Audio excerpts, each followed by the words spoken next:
frankly, Tolkien's telling of what happened at that moment was weak.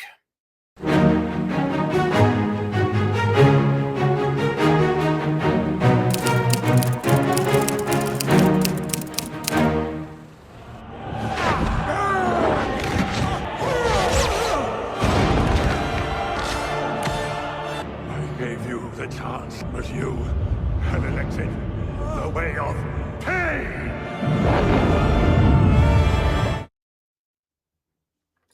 Very dramatic, very dramatic. Dude, that's got to be the worst line in the movies, in my opinion. You have elected the way of pain. Nothing led up to that phrase. I hated it. Yeah, so it's a stupid line.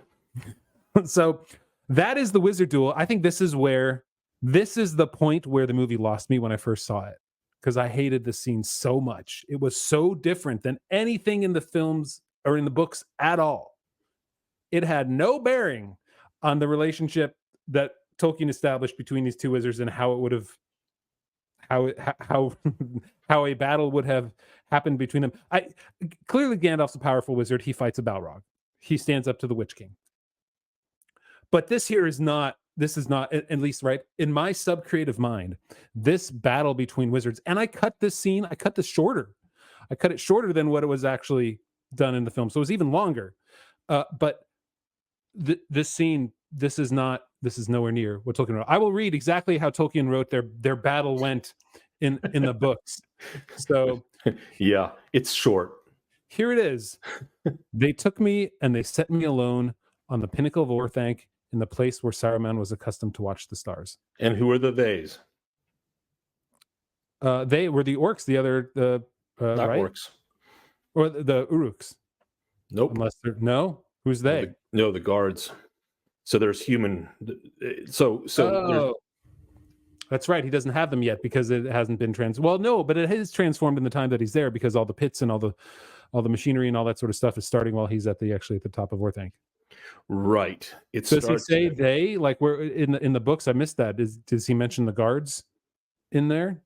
Yep. He says, good point. He says, late one evening, I came to the gate like a great arch in the wall of rock, and it was strongly guarded. But the keepers of the gate were on watch for me and told me that Saruman awaited me. I rode under the arch, and the gate closed silently behind me, and suddenly I was afraid, though I knew no reason for it. That's funny. That's something where, well, I just want to say that's where like the films have affected me more than the book, because I just assumed in my head after seeing the film and not reading that carefully that it was the Uruk-hai. Yeah, and you're absolutely right, and this is always the danger of even a well-made movie. I might even say especially well-made movies to substitute. Like when I watched the Bakshi version, there's no replacement in my head of anything in Lord of the Rings. Yeah, right. But there can be in these, like you pointed out here. So there are guards, and nice. Yeah, let's keep that. That should be our thumbnail. The eyes of Saruman. Sorry, this is the zoom up for those of you listening. I just threw up the zoomed up eyes of Saruman, which is kind of awkward too. Awkward. He put on his angry eyes. That's right. So clearly there were guards, and not only were there guards, but they weren't orcs, because he would have mentioned that they were orcs. Yeah, and he wouldn't have said that he has no reason. That he was suddenly afraid, but he knew no reason for it. If orcs had greeted you and closed the doors behind you, there would be a reason for it.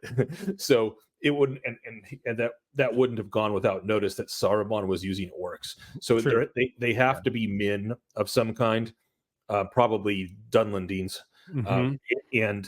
and so there's or the Hillmen as they call them as well. But we're getting away from the point that there is no freaking wizard duel like that ever anywhere in, as far as I know, unless you can correct me, anywhere in anything Tolkien ever wrote. There is no such thing as wizards using their staffs as twisty devices to spin other people around. Like that sort of stuff is not in Tolkien at all, and that's why I hated it so much. It is nowhere near anything Tolkien wrote about the wizards, about their characters at all. So I hated it. I absolutely hated it. What did you think, Michael? This is going to be the change where we part ways. The first one There aren't many, as our readers may have noticed. We're at number 29, almost 30 in, and This is mostly 30. 30. We are 30. Well, this is 30. Okay, so Yeah. here we are on our 30th change. And you and I tend to agree on things. We are both purists, Mhm. although there are differences of opinion on certain changes. This one, I actually enjoyed. I enjoyed it. I can't believe that. Yes, I know. I enjoyed it. I Look enjoyed at it. those eyes. How can you enjoy those eyes of I'm not Saruman staring enjoying into this eyes staring at me right now. That's a little awkward. But the wizard duel itself was uh, well, I have lots to say about it. So let's get into the details. Um, yeah, let's get into the details of it Okay, first. tell me First, what was like when you saw it the first time, what was your reaction? This is cool. This is so appropriate. let me tell you Did you go, whoa? the bad parts of it. Bad part number one: did this happen in Tolkien? No, not at all, not even close. So the fact that they invented something whole cloth is not a great start to a No change. doubt.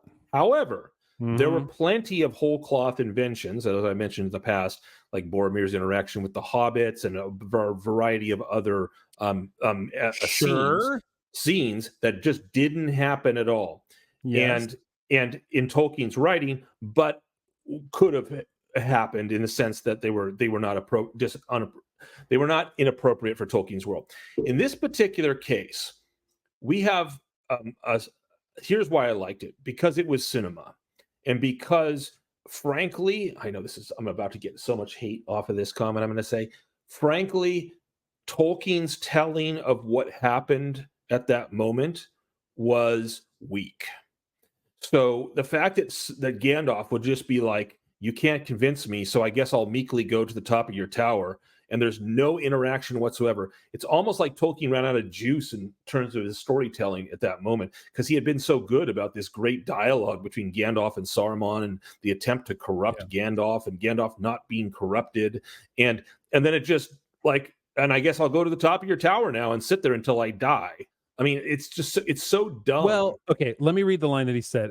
It's so dumb. Did you just say that, Michael? It's so okay. Let me Yep. correct you here. Yep. Okay, so things that Tolkien does in this massive 3 books that I disagree with, and this is a small one. It's right. So one, it's a flashback, and he said they took Mhm. me. Now they took me.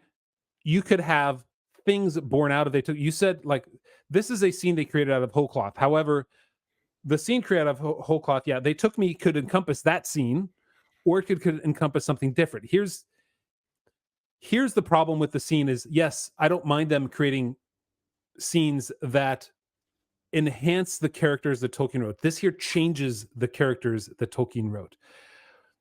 Wizards in this here, they don't do battle like they do in Harry Potter. Right? And that's what this felt like. Their staffs are like these, like it's the negative and positive energy of the two staves makes Gandalf spin, and they get thrown up against the wall. And I probably would have been okay with it if they had just toned it down and not spent a full 2.5 minutes or however long, maybe it wasn't 2.5 minutes, just felt forever to me. I'm pretty sure it wasn't Of literally them throwing each other around. right. Just and not even interestingly, like, oh, we're going to do this thing and it spins you around. Oh, we're going to pin you up against the wall, and then the thing, the him taking his staff, I was totally cool with. I think that was fine.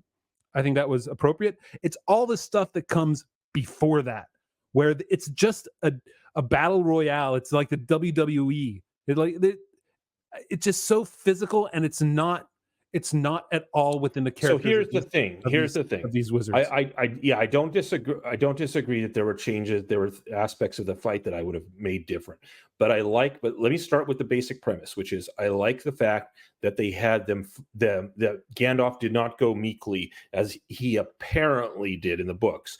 But as you point out, they could have battled, and then he was taken to the top of the tower. So it doesn't say they didn't battle. So Tolkien just ends the story there, or Gandalf ends the story. So I think that Gandalf would have opposed Saruman in that case, because he wouldn't have.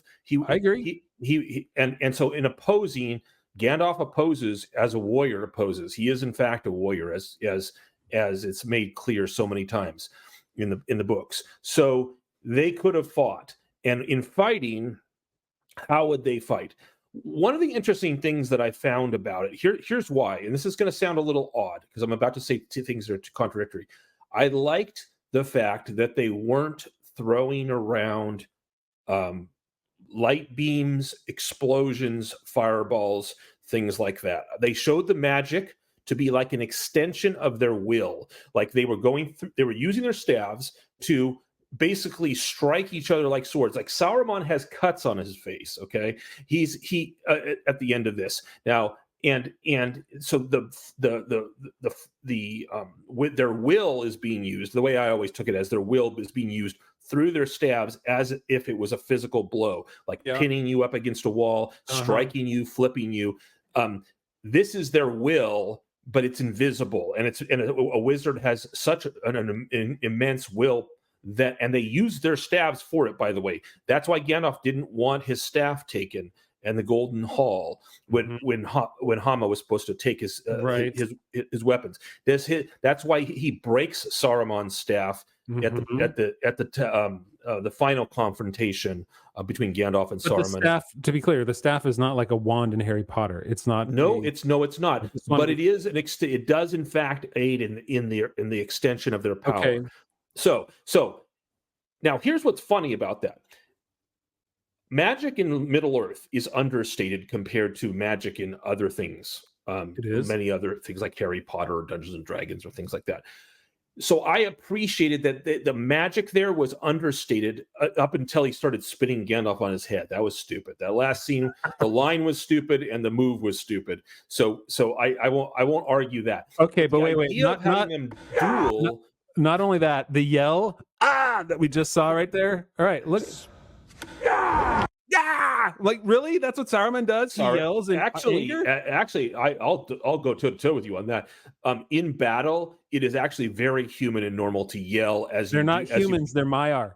As you exert yourself. Sorry, dude. They are incarnate, so they have the tendencies of the flesh, and the weaknesses of the flesh, and the emotions of the flesh. So that's just an emotion.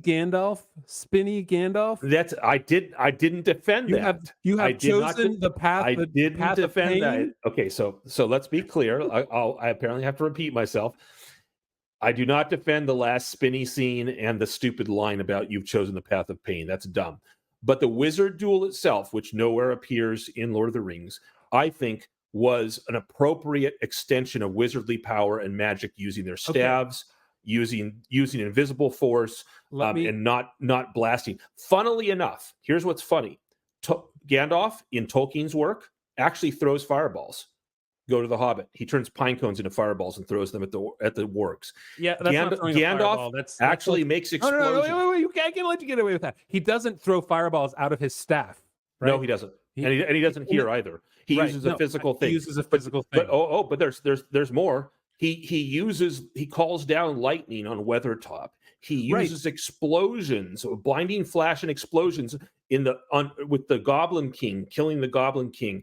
There's an explosion of power as when he seals the door against the Balrog, and he uses a word of command and it blows not just the door but Gandalf and collapses the whole room on the Balrog, which never happens in the movie. I get that. My point is that the magic can be flashy and impressive. And what I liked here was that it was Peter Jackson understating magic. He was presenting a view of a duel essentially with invisible swords. No, he's not understating it. There's no understatement here. It is an overstatement by a huge degree. Throwing fireballs. Like, because it lasted so long and they're throwing each other around like rag dolls. There is no under in that understatement. I'm talking about versus blowing things up, calling down lightning, and throwing fireballs. Okay, dude. But if you're talking about understating, like he's dramatically overstating what Tolkien less pyrotechnic. Let's put there is the only. I would say that wizardly power, like he's not using it to battle other people. Even in like when he battles the Gandalf, he's not using his wizardly power to battle the Gandalf. He says, I hewed at him and then he ran into the caves. He doesn't say like I blasted him with my magical mind power from my staff. He said I hewed him with a sword, and he's fighting a magical being. Wouldn't he try something like that at that point? And so we don't have any other place where he's using it as a fighting mechanism, like his staff against another person is not used as a weapon. And here, this whole weapon, I'm throwing my staff around and it's throwing you around and you get blasted around. Well, he actually holds Legolas, Gimli, and Aragorn immobile with but with an extension of his will when he comes back as Gandalf the White. Right, that's true. That's true. But the whole battle idea, there is no precedence for that anywhere else in what he. All I'm saying is this is not. I like the fact that they didn't go into the Harry Potter fireball throwing wizards, and that it was basically a sword duel with invisible swords and hands. It was not basically a sword duel. No. He's holding him up against the wall with his staff and then spins him around on his head. That's not a sword duel. Okay, telekinesis. They're using telekinesis duel, yes. I mean the equivalent. But what is telekinesis? It's exerting force with your mind. So that's all it is. My thing is like I said, I would have been okay had it been toned down, but the way he made it so physical and so over the top, and it came across as something out of character for both of those characters. Okay, so I think we've laid out our points. I need to argue with you more. Maybe I'm just going to take the other the other side next time. All right, let's do this. All right, let's give our ratings. Number one, guys, is it lore friendly? All right, I think it's clearly that's a big double no. Oops, it counts for two. It's a no with an exclamation point. There we go. I cannot give it 2. It is not lore friendly at all. There's no Gandalf doesn't fight Saruman. He doesn't fight and get spun around on his head and get thrown up against the wall. And like it was so physically slapstick that I hated it. I hated it. And the movie lost me from this point. Like I said, this is the point that is very clear. We have now found the point at which every avalanche starts with a stone. Gosh, that's right. We found the stone that created the avalanche in Jonathan's mind. And then after this, we got Arwen at the ford, and we got like, oh my gosh, it was all going downhill from there. Where's Glorfindel? Okay, so no, it is not lore friendly. I agree with you on that. Oh, all right. Well, that's good. But in other words, the reason I have to say no, yours is more like a no question mark. Mine no. It's not lore friendly. It's not lore friendly for 2 reasons. It didn't actually happen in the book, the type of magic that they used was not a type of magic that Tolkien describes very much, if at all. Right. The only time I could draw a parallel is the holding of the with his mind of the 3 warriors when Gandalf the White appears again for the first time.